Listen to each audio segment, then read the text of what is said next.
Hi నమస్తే అండి. Welcome to my channel spicy Telugu kitchen. నేను మీ మునిగాల పద్మ. ఈరోజు మరో మంచి రెసిపీతో మీ ముందుకు వచ్చాను. అదేంటంటే కాబోలి చోలే మసాలా కర్రీ చేసుకుందామండి. దాన్ని తయారు చేసే విధానం ఎలాగో చూసేద్దాము. సో ఫస్ట్ అయితే రాత్రంతా నానబెట్టా కాబోలి శనగలు ఇవి. ఇప్పుడు ఈ ప్రెషర్ కుక్కర్లో వేసి 3 విజిల్స్ వచ్చేంత వరకు మనం ఉడికిద్దాము. సో ఇప్పుడు ఆ ప్రాసెస్ చూసేద్దాం.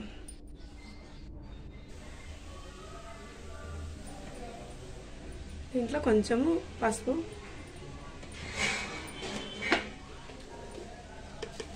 కొంచెం సాల్ట్,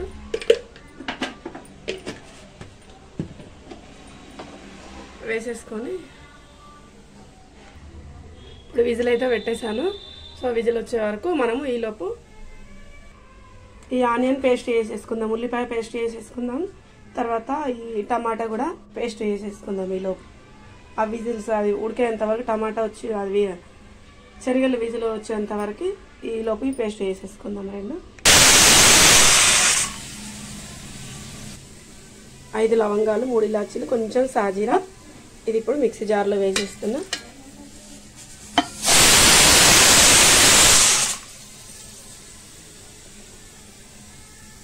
ఈలోపు సన్నగా పేస్ట్ లాగా వేసేసుకున్నాం.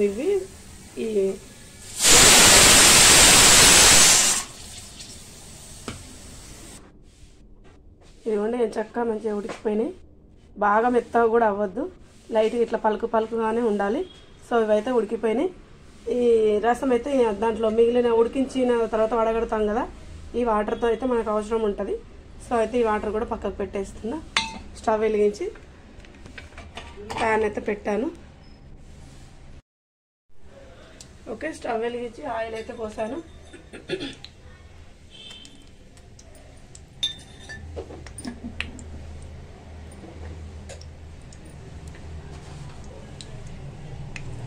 జీలకర్ర, ఆవాలు,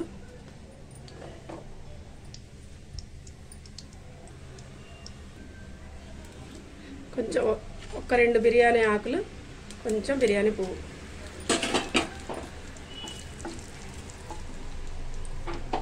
ఇందులోనే ఇప్పుడు ఇందాక మనం పేస్ట్ చేసి పెట్టుకున్నాం కదా, ఉల్లిపాయ పేస్ట్ అండ్ కొంచెం మసాలా వేసాం కదా, అది తాలింపులో వేసేసాము.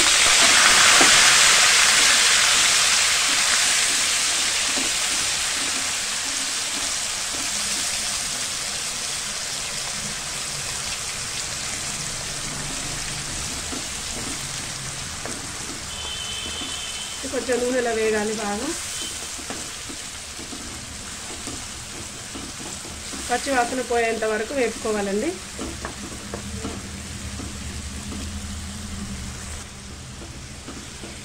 కొంచెం వేగింది కదా, ఇప్పుడు మనం అల్లం వెల్లుల్లి పేస్ట్ కూడా వేసుకున్నాం.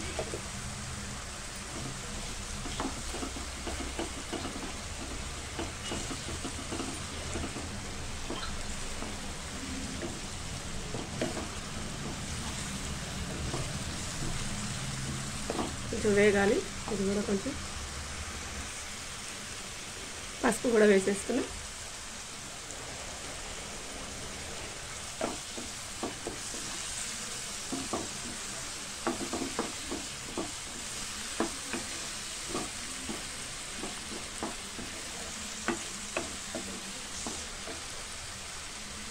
సన్నగా తరిగి పెట్టుకున్న పచ్చిమిర్చి, కరివేపాకు,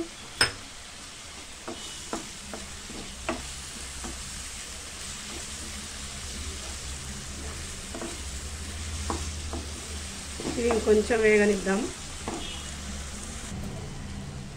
దీంట్లో సరిపడంత కారం వేసుకుందామండి. నేనైతే దీనికైతే 1.5 స్పూన్ అట్లా 2 స్పూన్స్ అట్లా పడుతుంది. సో వేసేస్తున్నా. ఇది కారం బాగుంటుంది.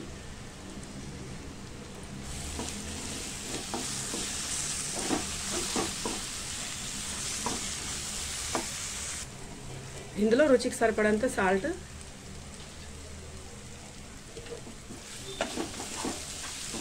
పూర్తిగా ఇది వేగిపోయిందిగా. ఇప్పుడు మనము ఇందాక పట్టి పెట్టుకున్నాం కదా, ఇది పేస్ట్ వేసుకున్నాం కదా టమాటా ప్యూరీ, అది కూడా ఇందులోనే వేసేస్తున్నాం.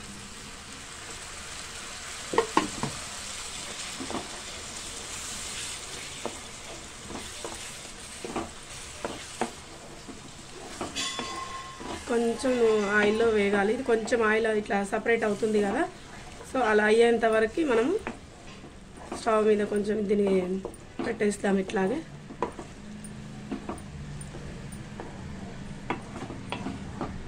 కొంచెం ఆయిల్ సపరేట్ అయ్యేంత వరకు దీన్ని ఉడికిద్దాం. ఇలాగే మూత పెట్టేసి ఒక 5 మినిట్స్ ఇలా వదిలేద్దాం. ఓకే అండి, ఆయిల్ అయితే సపరేట్ అయిపోయింది కదా, కనిపిస్తుంది. ఇప్పుడు దీంట్లో మనం ఇందాక ఉడికించి పెట్టుకున్న శనగలను అయితే వేసేద్దాం.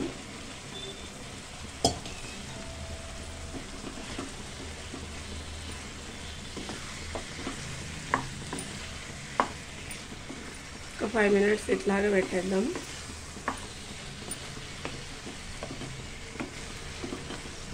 ఈ గ్రేవీ అంతా కొంచెము దీనికి పట్టేసుకోవాలి శనగలకి.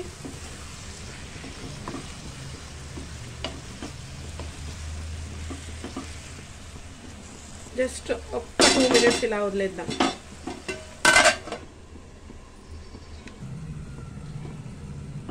ఓకే, దీనికి ఆయిల్ కూడా మళ్ళీ వేరేది కదా.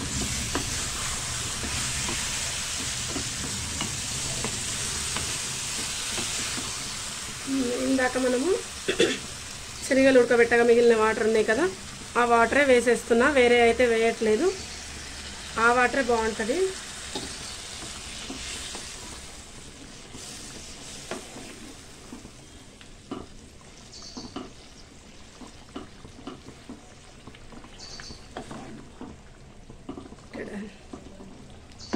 ఇప్పుడు ఇందులో చోలే మసాలా వేస్తున్నానండి.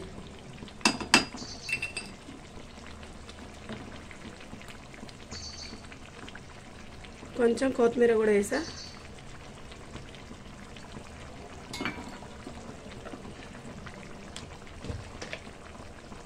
ఇంట్లో పట్టి పెట్టింది ఉంటుంది కదా గరం మసాలా, అది కూడా కొంచెం వేసేస్తున్నా.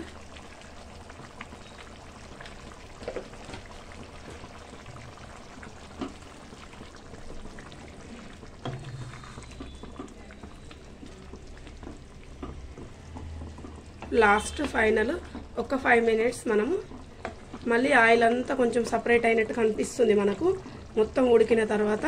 సో జస్ట్ ఎక్కువసేపు ఉంచొద్దు, ఒక 3 మినిట్స్ 4 మినిట్స్ ఉంటే చాలు, సరిపోతుంది. ఒక 4 మినిట్స్ లో ఫ్లేమ్లోనే పెట్టి మనం ఇది ఉడికిద్దాం.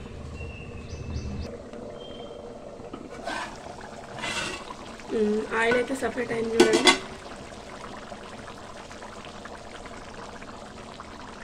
ఓకే, అయిపోయినట్టే, ఫైన్ రెడీ అయింది, మొత్తం మీద కంప్లీట్ అయిపోయింది.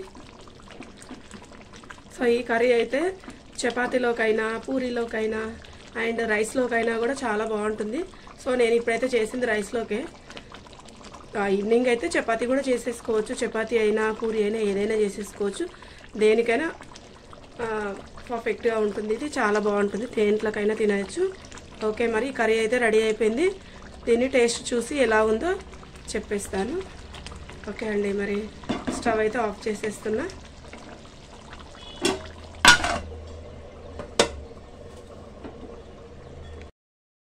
టేస్ట్ చేసేద్దాం మరి కర్రీ ఎలా అయిందో.